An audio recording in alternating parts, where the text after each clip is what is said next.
Have you ever felt like the world was crumbling around you, only to find strength in the most unexpected of places?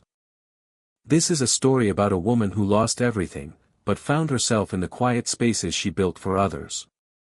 It's a story about how sometimes, the greatest love isn't about being rescued, but about building something new, together. In the mirrored hush of the Whitney's fourth-floor gallery, Mara Ellison walked into her ex-husband's laughter like broken glass. Gavin Darden stood beneath a Calder Mobile, his new girlfriend, Sloane Ryder, leaning into him with a smile sharp enough to slice ribbon. "Look who dressed herself," Sloane said, lifting her flute. "Charity chic." Cameras drifted. Whispers followed. Mara smiled because that was the only shield she had left. Then the crowd shifted, and a man she'd only seen in headlines, Arjun Mehta, the private, impossible billionaire, stepped from the periphery. He didn't ask if she needed saving. He simply offered a hand. "Dance," he said. Mara Ellison used to measure her life by calendars, project deadlines, meetings, anniversaries, the neat click of events lining up like train cars. After the divorce, time had the elastic cruelty of a rubber band. Some days snapped, some stretched and sagged. On the morning of the gala, her best friend Nora called while Mara was wrestling a flyer printer in the office of Haven House, the tiny nonprofit she built to convert empty rooms in city buildings into quiet recovery spaces for overwhelmed students and overworked staff. "You're going," Nora said, dispensing with hello. "I procured a ticket.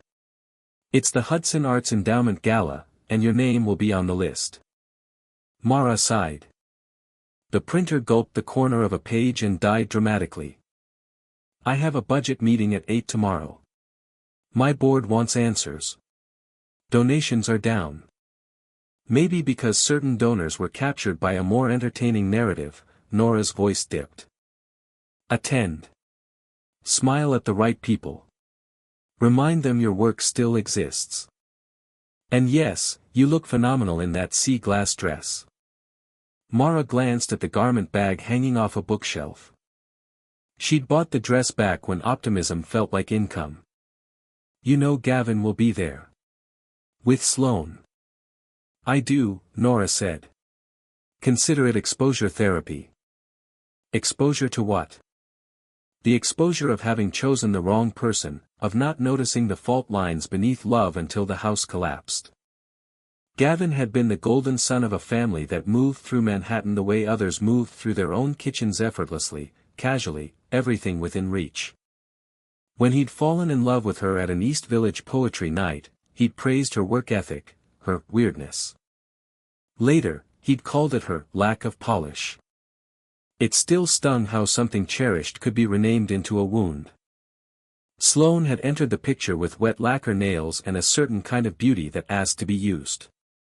In the early days, Mara had dismissed the threat. She and Gavin were married. The rest was background noise. But background noise can swell, fill a room, drown a voice. Mara flattened her palms on the desk. The printer made a death rattle. She laughed despite herself. "Fine," she told Nora. "Send the receipt to the office email. We can pretend it's a networking expense." "Pretending is how great stories begin," Nora replied. "And sweetheart, don't let them write yours." Evening fell with theatrical punctuality, tinting the Hudson the color of bruised violets. In her apartment on Orchard Street, Mara zipped the sea glass dress and studied herself. Her hair was a dark chestnut bob now. She'd cut it short after the divorce. She swiped on lipstick with a hand that trembled, then steadied. She was 34, not old enough to feel exhausted by reinvention. And yet, on her way out, she paused beside the stack of grant applications and the sinking number on her nonprofit's bank app. Gavin's law firm handled major donors who'd once supported Haven House. After the divorce, emails went unanswered, calls politely deflected. She had told herself she didn't believe in conspiracies. Lately, she wasn't sure. She tucked her phone into a small clutch. The car Nora sent slid along Houston and north through avenues that still smelled like summer. When she stepped into the Whitney's lobby, the evening air cooled her cheeks. Light flooded the stairs like poured champagne. She told herself to breathe. The staffer at the desk checked the list and smiled professionally. "Welcome." Mara nodded and climbed toward music that sounded like polite success. The fourth-floor gallery gleamed in pale concrete and glass. Waiters navigated with trays. The city outside glittered with the smug indifference of skyscrapers. That was when she saw them.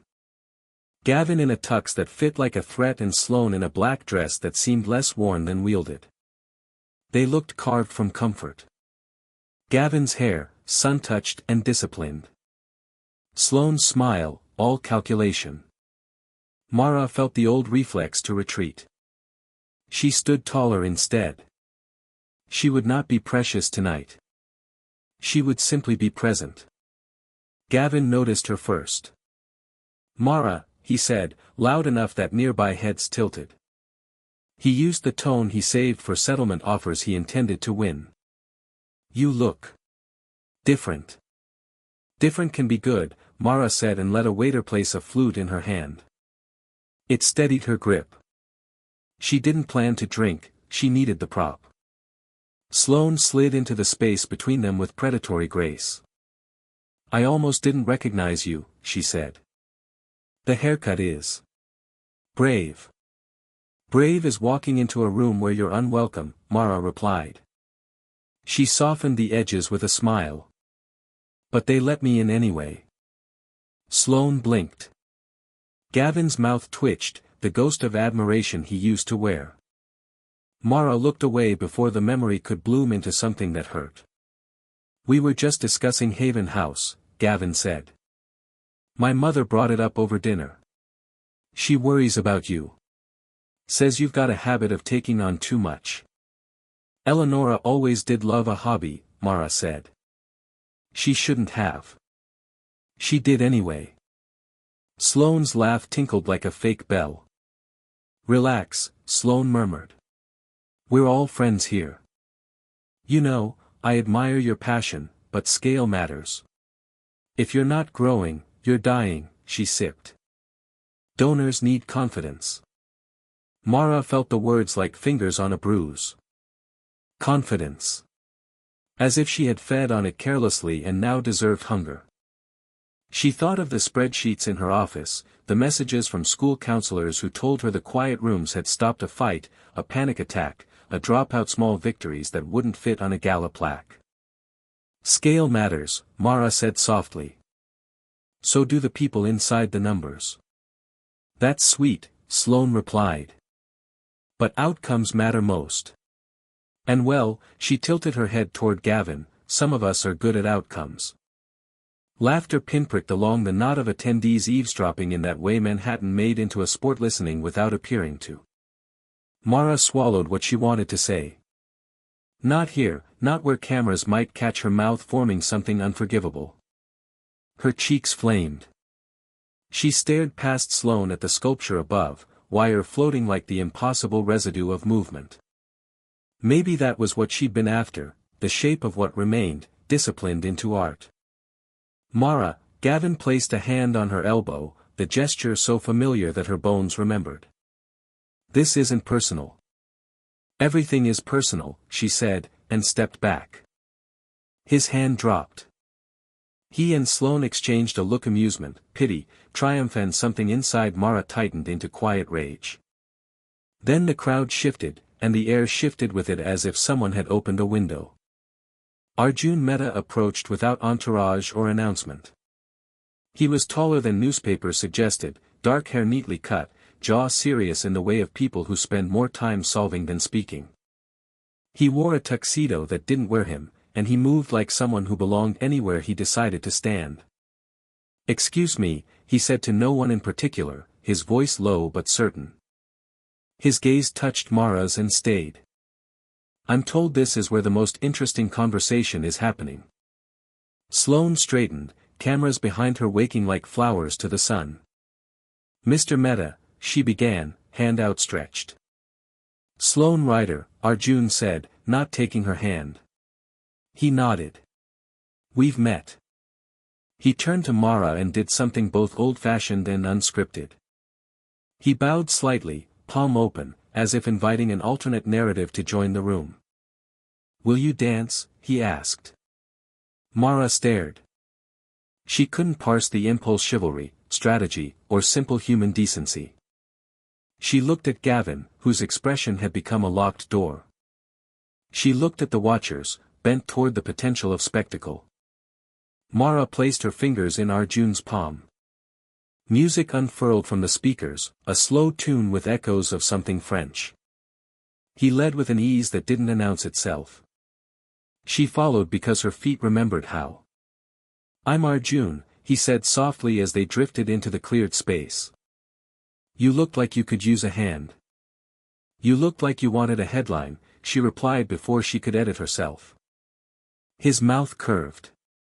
Sometimes two truths learn to share the same sentence, he said. I saw a woman holding her ground. I like to stand beside people who do that. Mara made herself breathe. I'm not a project. Good, he said. I don't invest in projects. I invest in people. Over his shoulder, she caught Sloane's startled mouth and Gavin's working jaw. Heat rose again, but this time it felt like power decanting into her limbs. Then invest in a conversation, she said. Why did you choose this moment? He didn't pretend to misunderstand. Because this room respects a show of force. Because I'm tired of watching the wrong people get the microphone. And because I hoped you'd let me. Maybe I will, she said, surprising herself. For one song. Then let's not waste it, Arjun murmured, and together they turned until the sculpture above spun slowly in their wake. They finished the dance to polite applause and the brief strobe of flashbulbs. Arjun stepped back first, freeing her hand. Thank you, Mara said. For the diversion. It was useful. I prefer necessary. He retrieved 2 waters from a passing tray and handed her one. I took a risk. You have every right to be angry. I'm not angry, she lied. You're wary, he corrected gently. Good. Wary has kept more founders alive than optimism. Founders, she repeated, rolling the word like a marble. You know who I am. He smiled. You think I walk into a gala without reading the room where my money might accidentally land? Haven House is a small miracle held together with tape and stubbornness. That sounds like pity disguised as a compliment, she said. It's respect disguised as humor, he replied. You built something out of almost nothing. I relate. Mara studied him. Most billionaires she'd seen from afar wore wealth like a stage costume. Sequins, feathers. Arjun wore it like a uniform. Function over flourish. There were rumors. He'd slept on a co-founder's couch during his first acquisition. He'd coded the original product himself. He'd never forgiven himself for the hospital his rival's fund gutted in Queens. I didn't dance with you for a check, she said, voice low. And I won't be a photo on your philanthropy page. Good, he said again. Have dinner with me instead. My team wants to talk to you about a citywide initiative. Quiet rooms in schools, real ones, funded, trained, measured. Something in her chest lifted. Hope. Fear. Why me? Because you've done it already, Arjun said simply, on a shoestring. Because people trust you in rooms where my name makes people leave. He said it without self-pity.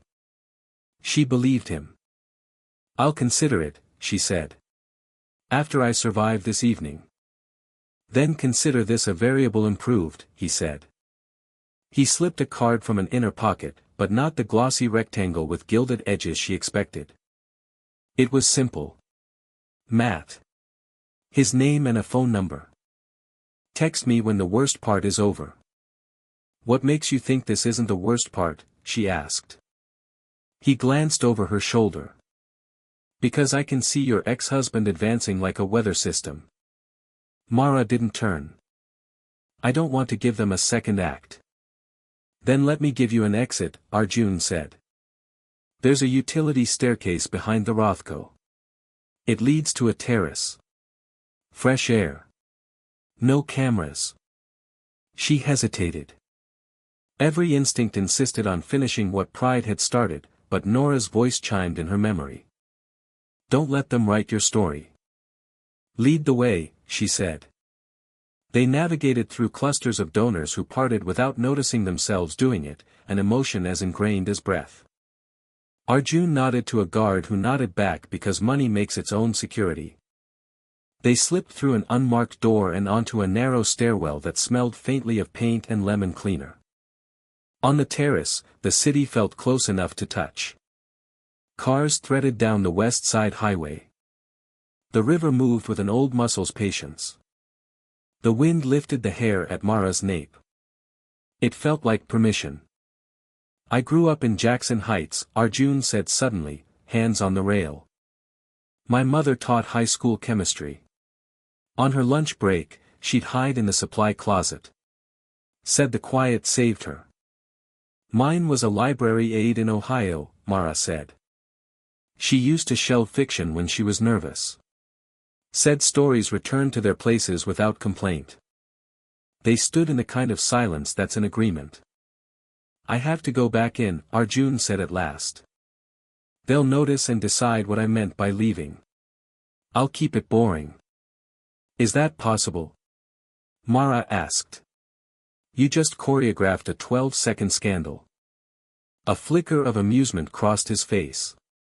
Scandal is what rich people call surprise. He stepped backward toward the door. Text me, he said.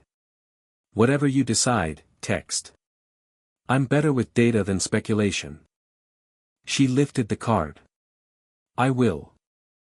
When he was gone, she didn't rush to re-enter the fray. She allowed herself 5 minutes to breathe, to look at the city, and remember that rooms were only rooms. Then she went back inside, chin high, spine long. Gavin and Sloane were nowhere in sight. Or perhaps she had learned to see around them. Tell me everything. Nora's text arrived before Mara's ride turned east on Canal. Mara sent a photo of Arjun's card and waited for the typing bubble to pop in and out like a nervous heartbeat. Nora called. You danced with him. People will faint at brunch. It was one dance, Mara said. 1 minute of oxygen in a vacuum. He wants to meet about funding. You're not allowed to dismiss oxygen, Nora said warmly. Not when your board has panic written all over its minutes. Mara scrubbed a hand over her face. We're losing 2 major donors this quarter. The third is re-evaluating focus, which is philanthropy speak for we're bored. Gavin, Nora said, not a question.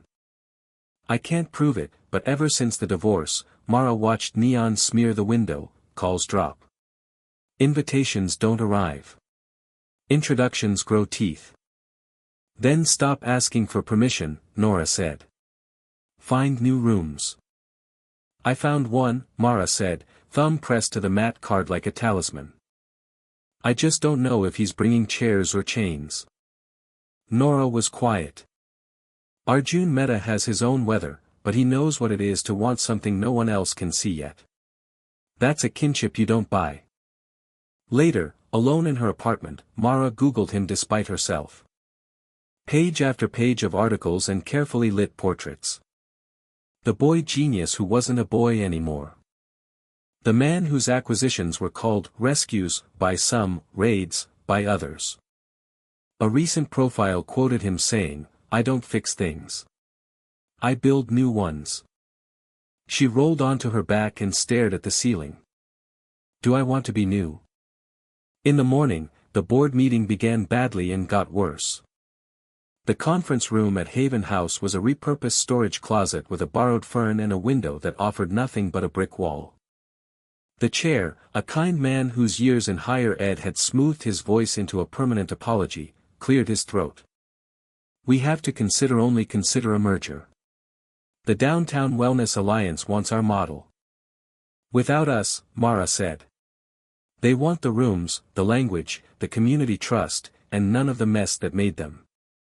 Large organizations bring stability, another board member countered gently. You're the soul, Mara. They could be the spine. And Gavin gets to hang our success on his firm's Christmas tree, Mara snapped before catching herself. The board member flinched. We're on the same side, the chair said. I know, she inhaled. I'm sorry. I'm protective. Good, the chair said. Protect us by keeping us alive. After 2 hours of pivot talk and euphemisms, they adjourned. In the hallway, the building's custodian stopped her. Ms. Ellison, he said, his accent softening the syllables. The school on 187th called. They want a room. I told them to email you. They said they did. Twice. She closed her eyes. The inbox that felt like a rain barrel just after a drought. Every drop a crisis. Back at her desk, she stared at Arjun's card until the numbers blurred. Then she typed, "This is Mara Ellison. You said data, not speculation." "Data, I'm drowning." He responded in 2 minutes. "Lunch today. 12:30, East 20th, Gramercy Tavern, private room. Bring your skepticism. I'll bring models." She woke Nora with a voice note that sounded like a dare and a thank you, then changed into her cleanest blouse and the dark slacks that made her feel like an adult in the genre she'd accidentally entered. Gramercy Tavern was crowded without feeling full. Impossibly, it smelled like restraint and cinnamon. A host ushered her into a minimalist room where a long table had been stripped to bone-white surfaces. Arjun was alone, sleeves rolled, a slim laptop open to a dashboard. He stood when she entered, and the old-fashioned courtesy made her want to sit straighter. "I warned you about models," he said. "Models are fine," she replied. "As long as they meet people eventually." "They will," he gestured to a chair. "Eat while I talk. My assistant will kill me if you don't. Then you can ask me questions until I regret inviting you." He had a plan. Of course, he did.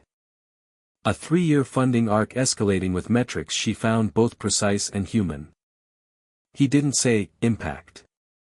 He said, how many kids breathe easier this month? He didn't say, scalability. He said, which neighborhoods will trust us next? Her skepticism, which had arrived with a sword, slowly set it down. "I have 2 non-negotiables," Mara said when he paused. 1. No photo ops that exploit crisis. 2. No naming rights. I'm not plastering your last name on spaces meant to feel like a friend's living room. Agreed, he said without drama. I'm selfish about very specific things. Credit isn't one. Then why are you doing this? She asked. Really? He folded his hands, gaze steady. Because I'm building a network of practical mercy. Because I'm tired of watching anxiety harvest children. And because, full disclosure, this helps me in a separate fight. Your ex-husband's firm is representing a private equity group buying a healthcare chain I want to block. They're using community well-being as cover. I want to show what that actually looks like. Her stomach dipped. So I'm a chess piece. You're a partner, he said. If that feels like a trick, walk away now. I'll still write a check. No strings. But the broader alignment is there. I won't pretend otherwise. He had said the quiet part aloud. She respected that, even as irritation flashed through her. I won't be weaponized, she said. Then don't be, he replied. Take my money and build your rooms. Let me point to something real when I argue in rooms I can't invite you into. We can both live with that. She considered the reality of rent and demand and the way hope dies without dailiness. It weighed its arguments. He watched her, not pressing. In the end, it was simple. Heart-rending calls, unread emails. A school counselor in Washington Heights who had cried on the phone. 3 pilot schools, she said. 2 in the Bronx, 1 in Queens. If results are what you predict in 6 months, we expand. The contract guarantees autonomy. And if Gavin leverages this to hurt us, if your fight with his firm turns us into friendly fire, we're done. Deal, he said, and extended his hand again. Not for the room this time, but for her. She took it. The pilot moved like weather, unfolding whether anyone wanted it to or not. Arjun's people handled logistics with a competence that made Mara feel both relieved and obsolete. Contractors appeared with swatches and acoustical panels. Counselors arrived with training manuals and a gentleness that made her throat tight. On opening day at PS 714 in Mott Haven, there were balloons because a custodian insisted on them and a bowl of apples because the principal's grandmother believed red drew luck. The room was small but stitched with thought. Soundproofing, textured walls, a dimmer that made the overhead light gentle, a poster that read simply, "Breathe here." Mara stood in the doorway and watched the first 6th grader, a boy with a backpack nearly bigger than his hope, step inside and look around like he'd found a lake. "You did this," Nora whispered beside her. "We did this," Mara said. And then, because honesty was a habit she was still learning to carry, she added, "Arjun did this." Almost as if summoned, he appeared behind them, no security detail, sleeves rolled again. He looked around and nodded, not at the finishings, but at the teacher kneeling to speak to a girl at eye level. "This will work," he said quietly, more to himself than to them. "This will work." The first press request arrived a week later, then 3 more. Mara deflected the ones that felt like fishing expeditions and accepted the 2 from outlets that actually reported. The articles were respectful. One mentioned her divorce in a single, breezy Clausian irrelevant fact as spice. She ignored the sentence and focused on the photo, a child breathing. The internet, of course, added commentary. Some supportive, some cruel. Then Sloane texted. "We should talk. Coffee? I'm not your enemy." Mara stared. She had not given Sloane her number. Manhattan, however, redistributed such things like gossip and napkins. "Why?" Mara typed back. "What do you want?" To not feel like a cliché, Sloane wrote. "Meet me at Perch on 10th tomorrow, 8 a.m. Nora said, "Don't go." Arjun said, "Ask for a public table and leave first." Mara went anyway, because curiosity and anger share a motor. Perch was all cement and plants and beautiful people pretending to be casual. Sloane wore a trench coat over something architectural. She stood when Mara arrived, lips bare of their usual lacquer, and looked for a blink, young. "Thank you for coming," Sloane said. She didn't waste time. "Gavin thinks this thing with Meta is a stunt. He told his mother it'll fizzle when the cameras get bored." "Your boyfriend has many thoughts," Mara said coolly. Sloane's mouth twisted. "Let's stop pretending Gavin is anyone's boyfriend. He's a firm in loafers." A waiter placed 2 coffees. Sloane waited until he retreated. "Look," she said, leaning in, lowering her voice. "Eleonora is arranging a donor salon next month. Quiet, private, old money. You're not invited. They plan to pitch a wellness advisory initiative that looks suspiciously like your work, without you. If they succeed, your board will fold." Mara's breath stalled. "Why are you telling me this?" "Because I'm tired," Sloane said, and for the first time, the polish cracked. "Because when I started at the firm, I thought proximity to power would make me someone. Instead, I'm collecting other people's sins like souvenir spoons." "That sounds like a redemption arc, rehearsed in the mirror," Mara said, checking her temper. "Maybe," Sloane conceded. Or maybe I'm just a person who sees another person being dragged and decides to say something. Price? Mara asked. There's always a price. Sloane smiled without joy. Privacy. If I give you a copy of their deck, you didn't get it from me. Also, you stop posting those poems on your nonprofit's Instagram. They're earnest.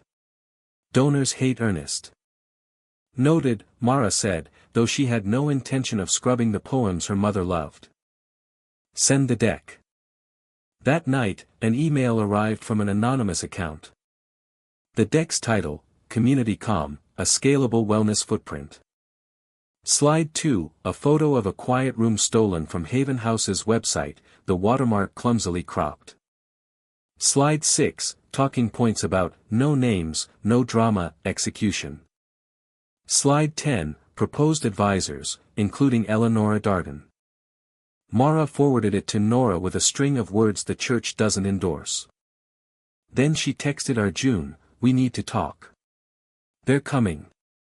His response, good. I'm tired of defense.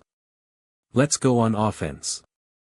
Going on offense, it turned out, looked like strategy sessions in Arjun's glass-walled conference room with a view of the river that made the city seem like a chessboard and the people small enough to move easily. Mara hated it on sight and then hated herself for hating it. The coffee was absurdly good. The staff were disarmingly kind. Arjun's general counsel, a woman named Pilar with eyes like a cross-examination, spread the stolen deck across the table. Cute, she said. Trademark symbol and everything. They'll argue it's a generic concept, Mara said. Anyone can create a quiet room. Anyone can build a barn, Pilar replied. Not everyone can run a farm. We don't sue salons. We starve them. Meaning? Arjun asked, though Mara suspected he already knew. Beat them to the donors, Pilar said crisply. Publicly and privately, we show up with data and children's drawings. We show that community calm is a carcass wrapped in language. The children, Mara said, stomach turning. No names, no faces.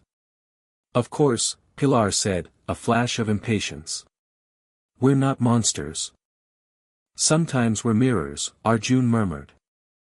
Afterward, walking her to the elevator, Arjun paused. You okay? You're asking if I can do this? Stand up straight while we politicize calm? She met his gaze. I have to be okay. He nodded slowly. I ask because I care, not because I doubt you. Good, she said. The elevator bell chimed. Let's win ugly in order to build beautiful. They did both.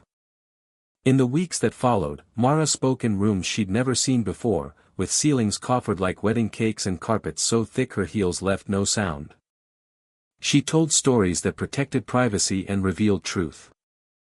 A boy who learned to name his panic, a teacher who admitted she'd almost quit until she could close a door and count to 10. Arjun stood at the edge of the rooms, an unmoving pillar absorbing glances and resentment like a lightning rod. Donations trickled, then poured. On a Tuesday, while Mara was at PS 179 testing a new sound system, Nora called with a warning laughter hybrid. Brace yourself. What? You're on page 6. Mara pressed the phone to her ear with her shoulder and failed to remain calm. Tell me you're kidding. I wish, Nora said. Headline, Billionaire Meta's Mystery Muse, the non-profit founder he can't stop twirling. Twirling? Mara whispered. Am I a pastry? The photos from the gala, Nora said. Your ex-husband had no comment. Sloane said, we wish Mara the best in her endeavors, which is PR for, we hope she trips. Mara hung up and stared at the children using the room, as if pageantry were a different species. Her phone buzzed again. Unknown number. Hello, she said. Mara, Gavin's voice purred. It's been a while. She closed her eyes, counted backward from 8. What do you want? To save you from yourself, he said. This meta thing. It's not you. You don't play this way. I'm learning, she said. From him? He's poison wrapped in philanthropy. And you're, she asked, too sweetly. Honey wrapped in a spin class. His breath hissed. You're better than this. No, she said softly. I'm better than you. Silence. Then. My mother's hosting her salon next week. Come. We'll make peace. Are you inviting me? She held the phone away to see if the number could be a prank, to the party designed to erase me. It's not like that, he lied briskly. Eleonora wants to help. You could be part of community comm, if you're practical. I'm not a template, she said. Enjoy your evening. She hung up before the shakiness in her fingers traveled to her voice. The next day, an internal email from MetaStrategic leaked. It arrived in her inbox from an anonymous burner at 3 a.m. She read it with growing cold. A senior strategist suggested leveraging the Haven House founder's narrative for more favorable coverage against the Darden account. The tone was clinical, the intention naked. She scrolled to the bottom and saw Arjun's reply. This is delicate. No exploitation. Protect her dignity, or walk. It didn't matter. The first half had already done the damage. She forwarded it to Arjun with no subject line. He called within minutes. I'm sorry, he said without preamble. That shouldn't have been written. I'll deal with it. You can't unwrite a thought, she said. You said you were selfish about very specific things. Is winning against Gavin one of them? Yes, he said, no apology in the admission. Because his firm kills quietly. Because owning them in public limits the harm they do in private. And what am I in this war, she asked. A shield? A storyline with eyes? You're a person I respect, he said. Which is why I sent that line. It's not enough. I know. It's what I have.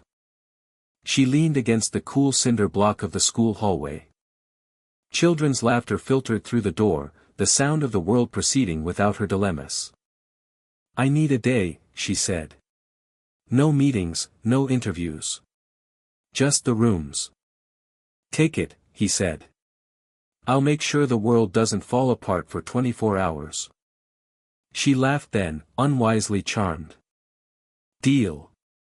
The salon at Eleonora Darden's apartment was an exhibit of taste curated to mimic gentility while declaring conquest. Art hung in arrangements that whispered about provenance. A pianist played Ravel until someone requested something lighter. Sloane, in minimalist white, looked like a swan that had joined the board. Mara stood across the street on Park Avenue with Nora, both wearing black like chaperones of their own ghosts. You don't have to go in, Nora said, voice low. I'm not, Mara said. I'm here to see the people who think invention is their entitlement. Sloane had texted an hour before. Deck updated. Additions, partnership opportunities. Translation, they're coming for your board. Be ready. There, Nora said, pointing with her chin. 3 of your board members, together. And that's. Oh, God. Judge Rowan, Eleonora's pet. Let them have their speeches, Mara said tightly. We'll have our receipts. Their receipts arrived in the form of Pilar, who marched into the salon like someone who refused to be bored. She carried a folder and an expression that looked almost festive. An hour later, the first donor emerged, looking as if her favorite pair of shoes had betrayed her. Pilar called 10 minutes after that. We did not stab, she reported cheerfully. We simply read, in front of witnesses, the section of their deck where they proposed pilfering your model. And then we asked about the stock holdings of 2 new advisors in the acquiring PE firm. No one had fun. Mara exhaled. Thank you. Don't thank me yet, Pilar said. Gavin knows we blocked the easy path. He will choose a messy one. The messy path was an op-ed in a glossy magazine, written by a concerned philanthropist, about the dangers of emotion-driven nonprofits with no accountability. The subtext was a shriek. The photo was of Haven House's doorway. Credit, publicly available. Mara didn't sleep that night. She sat on her couch and wrote a response she never sent. At dawn, she went to PS 714 and watched a child trace their breath on a mirror with a dry erase marker. At 9 a.m., Sloane knocked on her office door. "You have a key?" Mara asked, startled, then irritated by her own startle. "I have manners," Sloane said, holding up a paper bag. "And bagels. We're both from the Midwest. We believe in carbs." Mara snorted. "Ohio is not a carb." "Everything is a carb if you love it enough," Sloane said. She sat, uninvited. "I'm leaving the firm." Mara didn't blink. "Because you're good now?" "Because I'm tired of laundering men," Sloane said. "Because Eleonora screamed at me last night in front of a painting worth my salary, and I decided I prefer dignity to discounts." "What do you want?" "A job," Sloane said, smiling in a way that was not their old war. "Not from you. From myself. I'm not here to be hired. I'm here to level the field." She slid an envelope across the desk. "Emails. Calendars. Proof that they moved donors away from you because it amused them to watch you scramble. No payment. Consider it restitution." Mara opened the envelope and saw the first email subject line, Haven House, please avoid. Sender, Eleonora Darden. Her breath caught. "You'll be roasted," she said. "They'll blacklist you." Sloane shrugged. "There are other lists." "Why?" Mara asked, quieter now. "Why, really?" Sloane's eyes shone and didn't spill. "Because I watched you at that gala decide to be bigger than survival. Because I thought if I helped you tip a table, I might stop hating my reflection."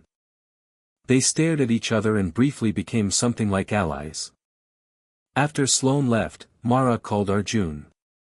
He answered on the first ring, as if he'd been waiting inside the moment. "Let's end this," she said. "Not with fire. With light." The board meeting convened in the hall of a school that smelled like pencils and cauliflower. The room was full, press, parents, teachers, donors, those who had decided to witness because they'd decided to care. Mara stood at a lectern that had once held vocabulary lists. She told the story of Haven House in plain speech, as if each word needed permission to remain. She spoke of the first room, a janitor's closet in a middle school, where a counselor had cried because someone had finally valued the kind of quiet that keeps people from leaving. She didn't mention Gavin's name. She didn't mention Eleonora's. She mentioned the emails printed, masked for privacy, projected, and the pattern they revealed. The starving of a non-profit, not because it failed, but because it refused to be owned. Arjun stood to one side, hands clasped, not the center, but the edge that keeps the center from fraying. When she finished, Mara invited dissent. A donor stood. "How will you ensure accountability?" he asked, polite spine glinting. "With data," Mara said, "and with stories from the people who used the rooms, shared on their terms. Not yours, not mine. Theirs." A woman in scrubs raised a hand. "I almost quit teaching," she said. "Then I sat in that room and remembered how to be a person before I was a teacher again." She looked at the donors without malice. "That's accountability." A child's mother spoke next.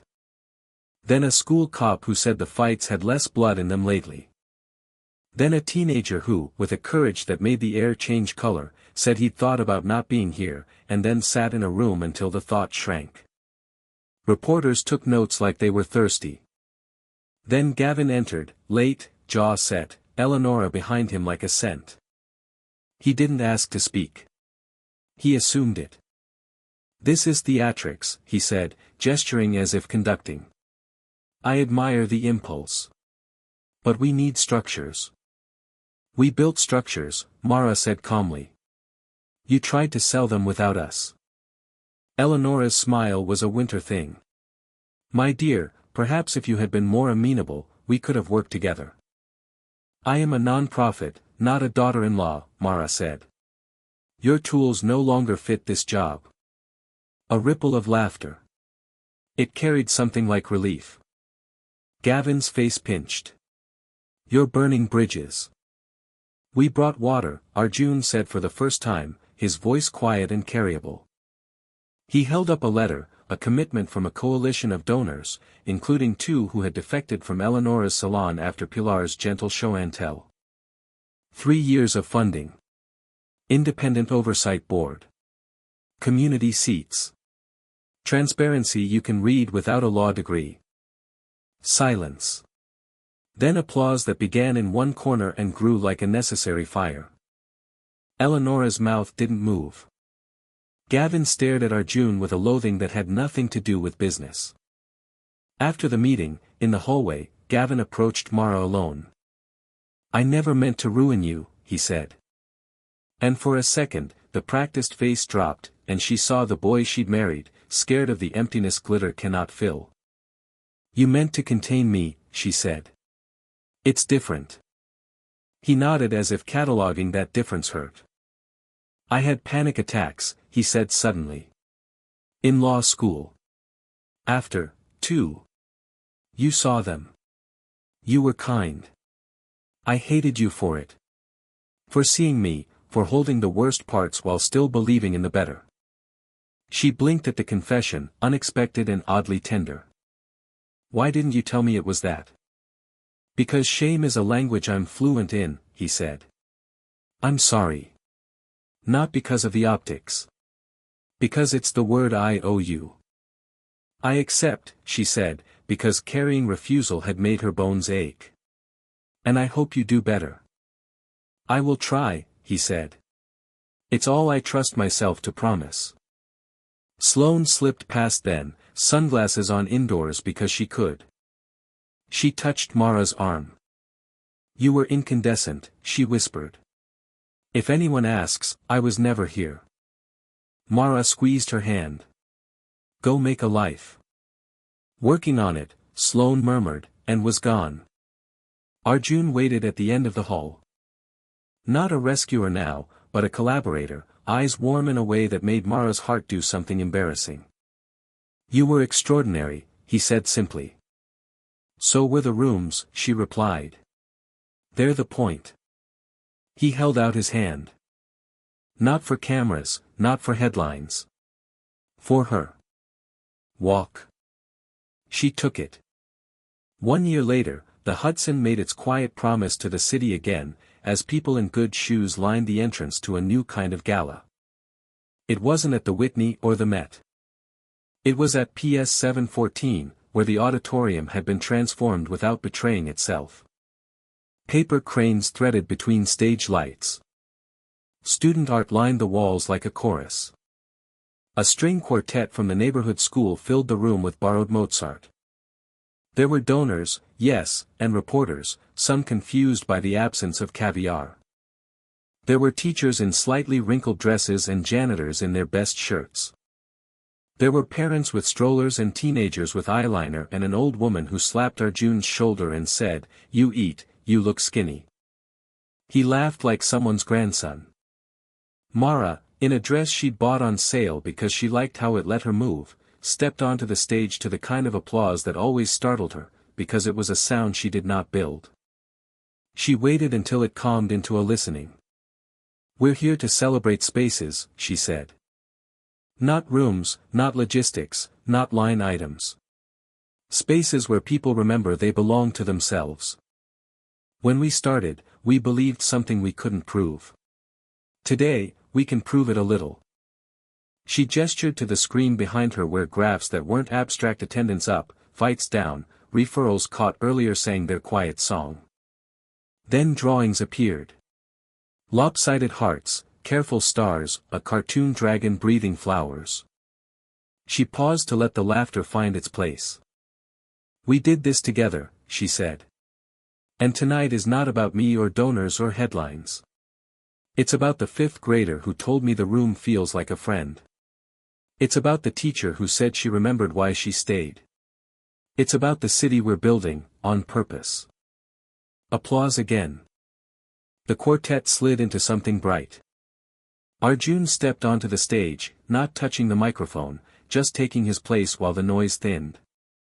Ms. Ellison forgot to say that she's utterly terrible at accepting thanks, he said, to laughter.